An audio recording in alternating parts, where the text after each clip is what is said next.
لہٰذا ہم پہلے ہی پرانے عہد نامے میں برطریق ابراہیم کے متعلق بات کرتے ہیں۔ خدا نے ابراہیم اور اس کی اولاد سے یہ وعدے کیے تھے جو ابراہیمک عہد کہلاتے ہیں۔ ان وعدوں کو ابراہیم کے بیٹے اسحاق اور اسحاق کے بیٹے جیکب کے ساتھ تجدید کیا گیا تھا۔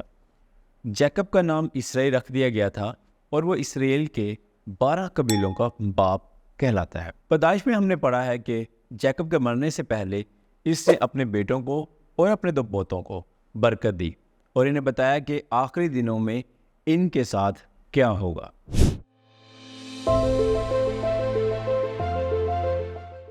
آج کلیسیا یسوع مسیح برائے مقدسین آخری ایام کے اراکین کا یہ ماننا ہے کہ جیسے ہی آپ یسوع مسیح کی بحال شدہ انجیل کو قبول کرتے ہیں، آپ ابراہیم کے خاندان میں شامل ہو جاتے ہیں۔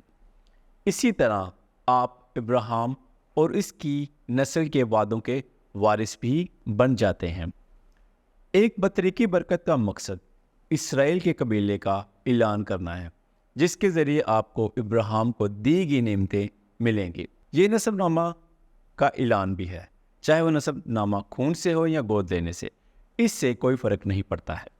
جان بڈسٹو نے لکھا، بہت سارے معاملات میں کلیسیا کے اراکین زیادہ تر افرائیم کے قبیلے سے ہیں، اور یہ وہی قبیلہ جس کو کلیسیا کی رہنمائی کی ذمہ داری سونپی گئی ہے، اور جیکب نے اپنے بیٹوں کے لیے بھی اسی طرح کی نعمتوں کو بیان کیا، اور مستقبل میں اس جیسی ہی بطریقی برکات آپ کو ملیں گی۔ لیٹر ڈے سینٹس کی ایک جماعت کو وارڈ کہا جاتا ہے، وارڈوں کے گروپ کو سٹیک کہا جاتا ہے، جس کی سربراہی ایک سٹیک کا ایوان کرتا ہے۔ ہر سٹیک میں ایک کہانت کا حامل ہوتا ہے، عام طور پر وہ جو عمر رسیدہ ہوتا ہے، جو پیٹریاکل کہلاتا ہے۔ یہ اس کی ذمہ داری ہے کہ وہ کسی بھی ممبر کو جو خواہش مند ہے اسے بطریقی نعمت دے۔ روح القدس کے الہام کے ذریعے بطریق آپ کے نسب ناموں کو بیان کرتا ہے اور دوسری نعمتوں کو بھی بیان کرتا ہے جو آپ کو اپنی زندگی میں یا اس زندگی کے بعد حاصل کرنے کا موقع ملے گا۔ ہو سکتا ہے کہ یہ ٹف ہو یا دیگر مشورے بھی دیے جائیں۔ وعدہ شدہ نعمتوں کا کسی بھی طرح کے مضامین کے ساتھ کوئی تعلق نہیں ہو سکتا۔ تعلیم، قبضہ، خاندان وغیرہ جو بھی بطریق برکت دینے والے کو ہدایت ملتی ہیں وہ بیان کرتا ہے۔ اب واضح کرنے کے لیے آپ کو بطریقی نعمت میں جو نعمتیں بیان کی گئی ہیں وہ آپ کی وفاداری پر مشرت ہے۔ کارجی میسرو نے ان نعمتوں کو کسی کے امکانات کی کتاب کے پیراگراف کے طور پر بیان کیا گیا۔ کتاب سچ کے ساتھ ایمان ایک اور اہم نقطہ پیش کرتی ہیں۔ آپ کو یہ نہیں سمجھنا چاہیے کہ آپ پیٹریاکل نعمت ہر چیز کا ذکر اس زندگی میں پورا ہوگا۔ بطریقی نعمت ابدی ہے اور اس کے وعدے ہمیشہ کے لیے بڑھ سکتے ہیں۔ یہ بات بھی قابل ذکر ہے کہ صرف اسی وجہ سے آپ کی بطریقی برکت میں کسی چیز کا تذکرہ نہیں کیا گیا۔ اس کا مطلب یہ نہیں کہ یہ ایک ایسی نعمت ہے جس سے آپ اپنی زندگی میں ایک بار حاصل کرنے کے بعد کھو دیں گے۔ مثال کے طور پر اگر آپ کی نعمت آپ کی شادی کے بارے میں کسی چیز کا ذکر نہیں کرتی ہے تو اس کا مطلب یہ نہیں کہ آپ کی زندگی میں شادی نہیں ہوگی، آپ کی شادی ضرور ہوگی۔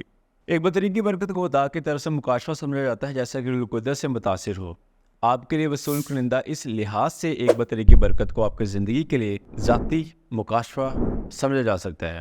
اب کلام پاک کی طرح روح القدس سے متاثر ہونے کا مطلب یہ نہیں کہ خدا بطریقی برکت کو غذاب کے طور پر استعمال کر رہا ہے۔ اگر آپ کلیسیا کے رکن ہیں جو کسی بطریقی برکت کو حاصل کرنا چاہتے ہیں یا دلچسپی رکھتے ہیں، اپنے بشپ یا برانچ کے صدر سے بات کر کے اسے شروع کر سکتے ہیں۔ وہ آپ کو تیار کریں گے۔ ان لوگوں کے لیے کم سے کم زیادہ سے زیادہ عمر کی ضرورت نہیں ہے۔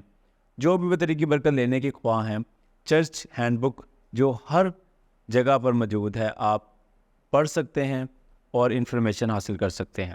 بطریقی برکت دینے والا اس کی ریکارڈنگ کرتا ہے تاکہ 2 ٹرانسکرپٹ بنائے جا سکیں، ایک جو آپ کو دیا جاتا ہے اور دوسرا چرچ کے آرکائیوز میں سیو کر لیا جاتا ہے، تاکہ اگر آپ اپنی کاپی کھو دیں تو جو چرچ کے آرکائیو میں کاپی پڑی ہے وہ آپ کو دی جا سکے اور آپ اس کو پڑھ کر اپنی نعمتوں کو سمجھ سکیں۔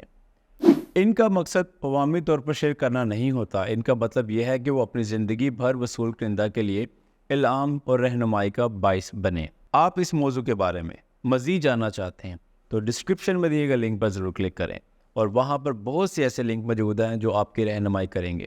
ملتے ہیں ایسی بہت سی امیزنگ ویڈیو کے ساتھ۔ See you and have a great day. Bye bye.